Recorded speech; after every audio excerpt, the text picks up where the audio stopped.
Welcome back to the American Academy of Diplomacy's interview series. I'm your host, Joshua Loisel, and I hope everyone is staying healthy and safe during these times. The purpose of this series is to share the experiences of Academy members with students and the general public with the hopes of supporting the Academy's mission of strengthening the appreciation of and understanding of diplomacy and U.S. foreign policy. We also hope to use this opportunity to inspire the next generation to explore opportunities in the field. Be sure to follow the American Academy of Diplomacy's YouTube channel and follow us on our social media pages. Without further ado, it is my privilege to introduce our next guest, Ambassador Kathleen Doherty. Prior to her appointment as U.S. Ambassador to Cyprus, Ambassador Doherty has served as the Deputy Chief of Mission to Italy.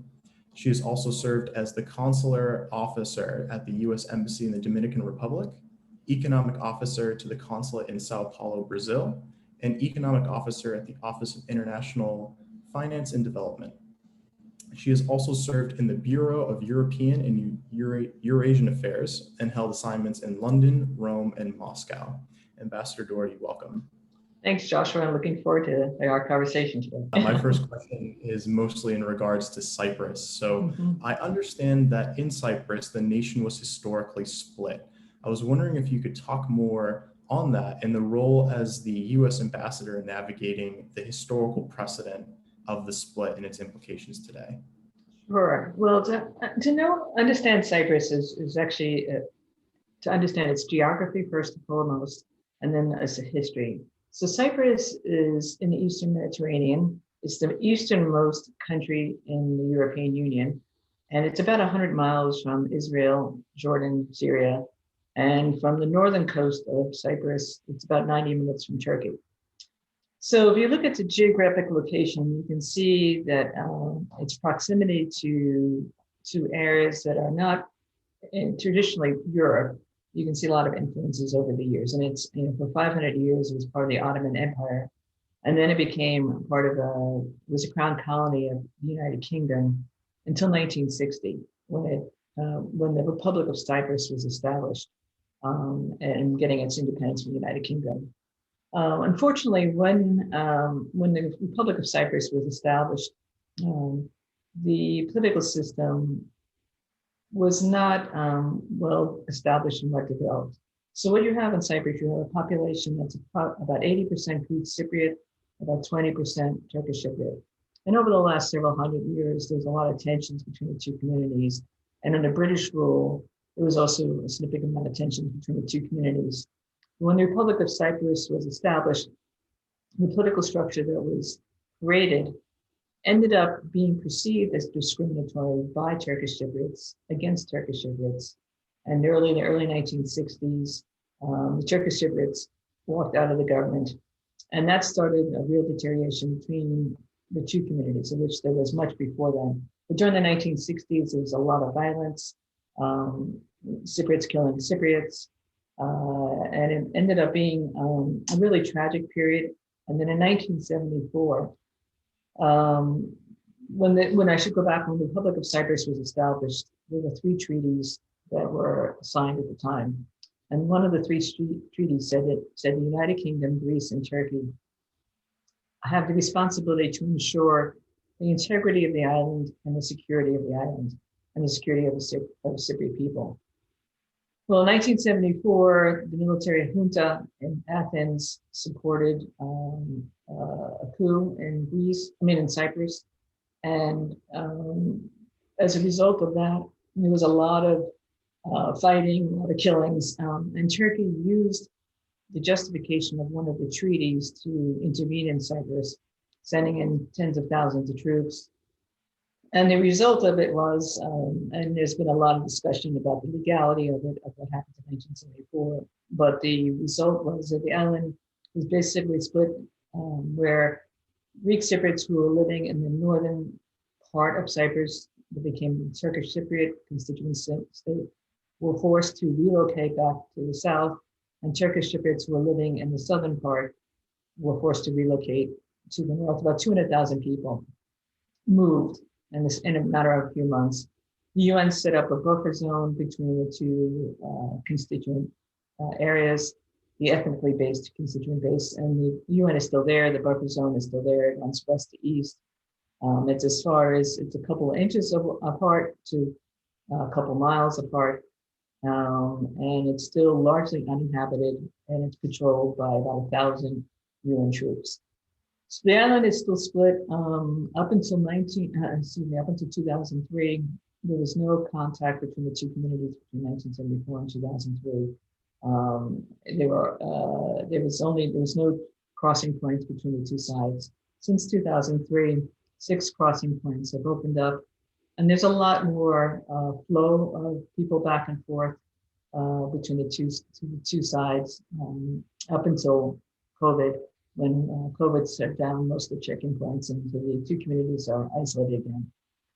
But when I was the ambassador there, I should also, it gets very complicated. The North declared its own independence, and no country recognizes the North as an independent country with the exception of Turkey.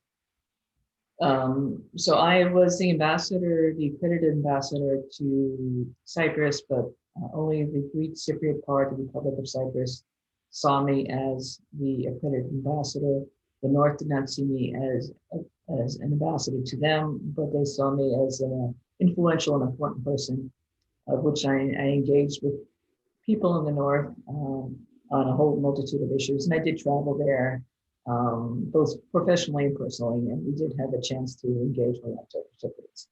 So the complexity of managing relationships with two distinct communities that are not in open conflict with each other, but are sometimes in an adversarial nature, with one part of the country not being recognized, and with all the complications that come with that. The Greek Cypriots don't have control over the North, the Turkish Cypriots do. And then there was during negotiations, a very strong period of negotiations when I was there. It was from 2015 to 17, which was the last round of formal negotiations that have happened. It was hard to explain the entire history of Cyprus in a few minutes, but I hope that actually set the stage well. It was perfect, long but incredibly informed. And so my next question following that is, how as the US ambassador do you manage those large influences from Greece and from Turkey on Cyprus? Yeah. So Greece's relationship with Cyprus is more cultural than political at this point. Greece acts as Cyprus's advocate in official negotiations, but Greece has a slightly more hands-off relationship than Turkey does. Turkey has a much more active relationship with the North. It provides direct budgetary support to the government that is in the North. It actually has probably, it does have a disproportionate influence over the day-to-day activities, both economic and political in the North.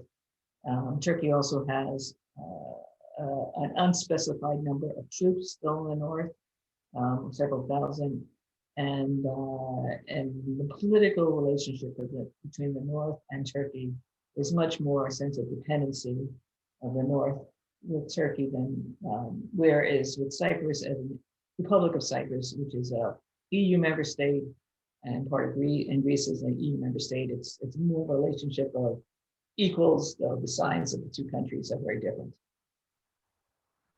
Awesome. And you began to touch upon this. My next question is, with the historical precedent of the UN peacekeeping mission to Cyprus, how has that continued to impact Cyprus? And then also your mission as the US ambassador? And does the UN, I think you kind of touched upon this, but does the UN continue to have a major role in Cyprus? Yeah. So the UN first moved into Cyprus in 1964, and by some definitions, it's the longest peacekeeping mission in the world.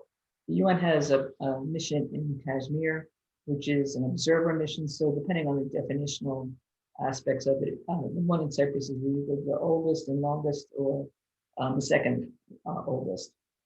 And the UN has two different roles. One is to patrol the buffer zone to ensure that there is no potential for conflicts between the two communities. It has peacekeeping troops from, I want to say, a dozen different countries. The buffer zone still has landmines, and still largely abandoned. A couple hundred people still live in the buffer zone. There's one town that's still inhabited, but mostly it is as it was in 1974. The UN also has a civilian office that actually provides advice during negotiations on specific elements of the negotiations. So they bring in civilian experts, whether they are experts on property issues or reconciliation issues or gender issues. So the UN has a civilian office of several dozen people. It has its troops. And it also has the UN police mission too. So there's military mission and there's a police mission. The US is not a contributing nation to the peacekeeping. We don't have soldiers there, but we had a lot of active engagement I worked closely with the UN during the negotiations, but also the US is the UN Security Council, permanent member of the UN Security Council. Anything the UN does in Cyprus must have the approval of the Security Council. So the peacekeeping mission gets renewed every 6 months. And every 6 months, the US would review its activities, its mandate, its scope. Would also talk to the political leadership on both sides of the island about what its purpose is, and we would decide whether the peacekeeping mission would continue. So we would always debate this. Sometimes it was an automatic renewal. Over the years, the US has expressed some concern that this has gone on since 1964. And it could go on for decades more. And in the absence of a solution, there is a question: what should the UN stay there forever or not? And that's a big political debate. Awesome. And you had touched upon this as well, but I find it very interesting and fascinating at the same time that Cyprus is a member of the EU, despite its great and considerable distance away from Europe. So how does the EU membership play a role in dealing with Cyprus and then Cyprus's foreign policy as a whole as well? So Cyprus became a member of the EU in 2004. And actually the entire island is a member of the EU, but because of the division of the island, what they call the EU acquis is suspended in the north. So that means all the rules and regulations, and because the North declared itself as an independent nation, it's the EU acquis is suspended. That said, Turkish Cypriots are EU citizens, and Turkish Cypriots have the ability to enjoy the privileges as individuals of being part of the EU. Bureaucracy of the EU, so the acquis is suspended in the North. Turkish Cypriots are EU citizens, but all the rules and regulations of being a member of the EU, it does not apply to the North. So, for example, the North uses the Turkish lira as an official currency. It cannot export its agricultural goods to the EU. So it's this kind of very strange hybrid mix. The Republic of Cyprus, which is obviously the Republic of Cyprus, which is a Greek Cypriot, de facto Greek Cypriot, is a member of the EU, and it uses the euro. So it's very much part of the EU. That said, that during the negotiations, the EU was not a formal member, not a formal party to the negotiations. So the formal negotiations really were just the two Cypriot leaders, the Greek Cypriot and Turkish Cypriot leaders, the United Kingdom, Turkey, and Greece, under the facilitation of the UN. During the last round of negotiations, the EU had an observer status, because particularly any settlement that would include the North joining the EU or becoming the EU on day one, the EU had a real stake in the negotiations. So the EU would also send experts to the island to help the North during preparations to be ready to enter the EU, or to not formally enter because it's kind of the EU, but it's suspended, to have the suspension lifted on day one. But Cyprus is not part of NATO, and so that's also obviously one of the differences. But it is part of the EU, and it is the easternmost part of the European Union, as I mentioned. And so obviously the concerns about the stability or the instability of the Eastern Med impact Cyprus, the whole migration issue, but also just the instability of the region. And then energy issues. very much intersect with Cyprus and EU issues. And so there's a convergence of a lot of issues that make the island of Cyprus, which is just over 1 million people, far more important than its size would say it should have in the dynamics of the European Union. Great, and you started to touch upon it, but the other main role or factor that plays into Cyprus is that of the United Kingdom, and that the United Kingdom has historically and still maintains some bases on the island. And I was just curious, how closely did you cooperate with the United Kingdom ambassador to Cyprus? And then if there were other foreign dignitaries that you had worked with, or that made your mission into Cyprus a little easier or even complex? Yeah, so the United Kingdom, when the Republic of Cyprus was established in 1960, the United Kingdom very, very smartly, from its perspective, its security perspective, retained the ownership of about 100 square miles in Cyprus, for which it was where they would have where they had military and still have military installations there. And around the military installations is also a small community area. That, it's not just the base, but it's the surrounding areas around the base. That is sovereign British territory.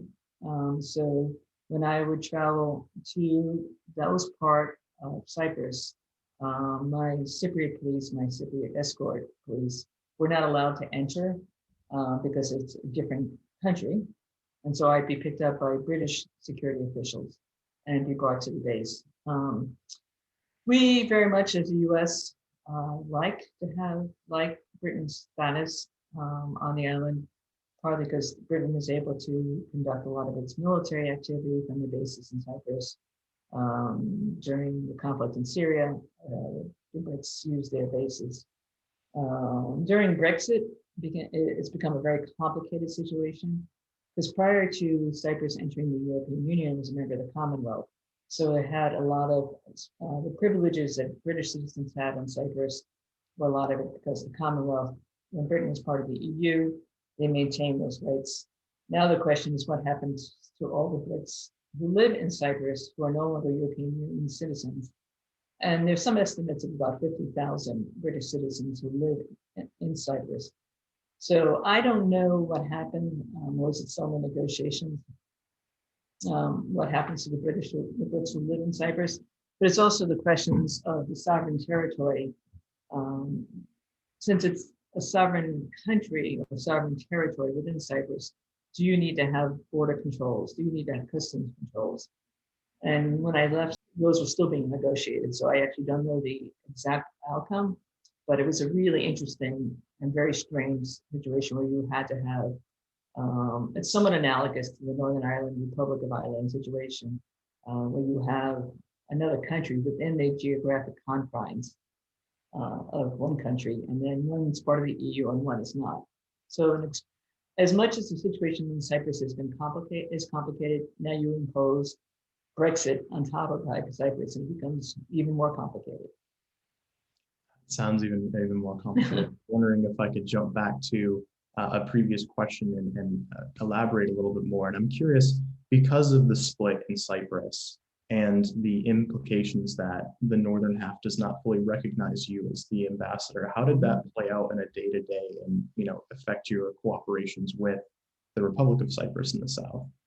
So it's a very politically treacherous ground to navigate. When I would engage with Turkish Cypriots, I was seen by them as an important, influential representative of the U.S. government. I mean, they didn't see me as an ambassador, but they saw that I had an important role. Greek Cypriots, in general, understood that that U.S. ambassadors or U.S. representatives had an important role during the negotiations to talk to Turkish Cypriots. But they were very attuned to how we address Turkish Cypriots. If we never would use the official titles of a Turkish Cypriot official because in the Greek Cypriot perspective and our perspective too, no titles can exist if it's not a recognized country. So if you wouldn't use the word president or prime minister or prime minister to address any person in the north. we also had to be very careful about ever creating the perception that we saw them as an independent government. So there was a lot of political minefields to navigate.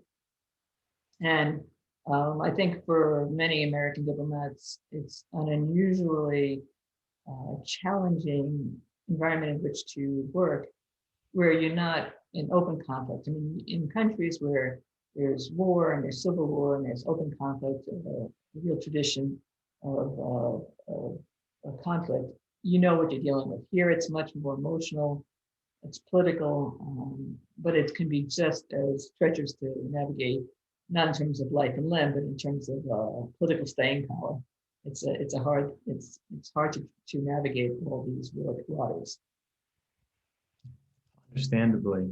The last question that I have for you here is, how did you manage and see Cyprus managing its foreign policy in the events of the Middle East, considering how close it really is to the region? So Cyprus has tried to position itself as a partner with all countries in the Eastern Mediterranean. So it has recognized Palestine. It has relations with Israel and Palestine and Jordan and Lebanon. It also has recognized relationships with Iran. The Iranian ambassador is accredited there. The Saudis have a relationship. The Egyptians have a formal relationship. So this little island is trying to position itself as kind of a bridge between North Africa and the Middle East with Europe and vice versa. Though it's obviously a very difficult position for Cyprus to navigate when you're having a partnership with countries that either don't recognize each other or in open conflict with each other. So for a little island, it's trying to figure out how this balance. The other thing that is relevant in the conversation is Cyprus's relationship with Russia. Cyprus and Russia have had a long historical relationship, predating Cyprus's entry to the EU. It had a lot of, it had some formal ties with the Soviet Union. A lot of the political elites of a certain generation studied in the Soviet Union. There's still a Communist Party, which is the second largest party in the Republic of Cyprus. And then over the last several years, but over the last decade, a lot of Russians have invested a significant amount of money in Cyprus and hotels, luxury apartment buildings. Cyprus had a very generous citizenship scheme. So if you invested $2 million, you got Cypriot citizenship. And by that, you got EU citizenship. And its relationship with Russia is close, controversial, both within the EU and from the US perspective. And so Cyprus, again, the Republic of Cyprus is trying to figure out how does it balance its closeness and proximity, political proximity in many ways to Russia, with its interest in becoming closer to other partners in Western Europe, but also with the US. And so there's been a little bit of tension between the US and Cyprus sometimes over its relationship with Russia.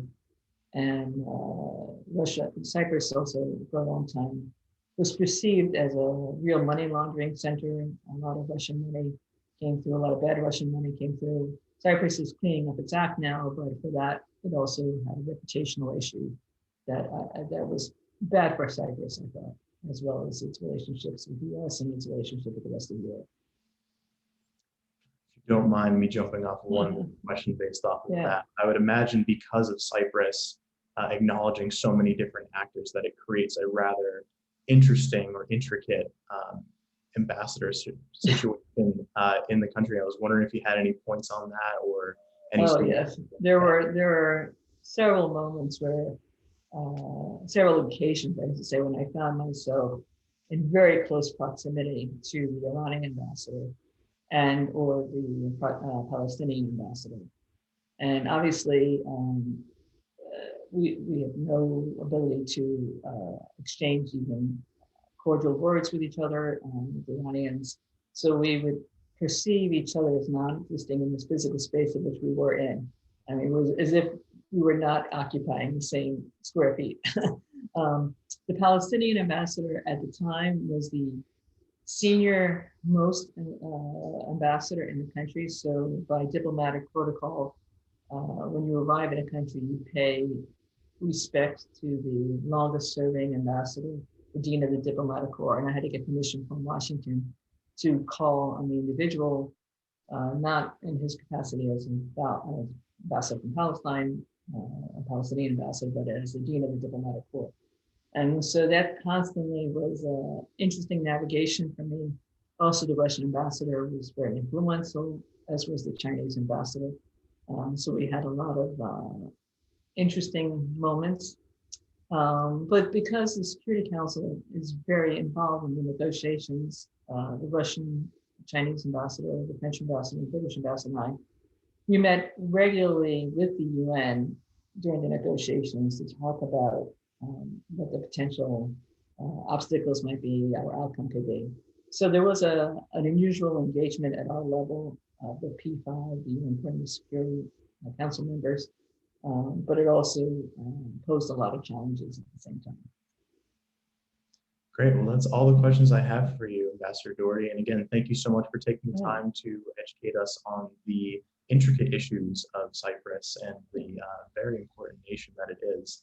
Once again, please make sure to follow the Academy on all of our social media and chime in on our YouTube channel for more videos. Thank you once again, Ambassador Doherty. Thank you. Thanks, Joshua. Take care. Bye-bye.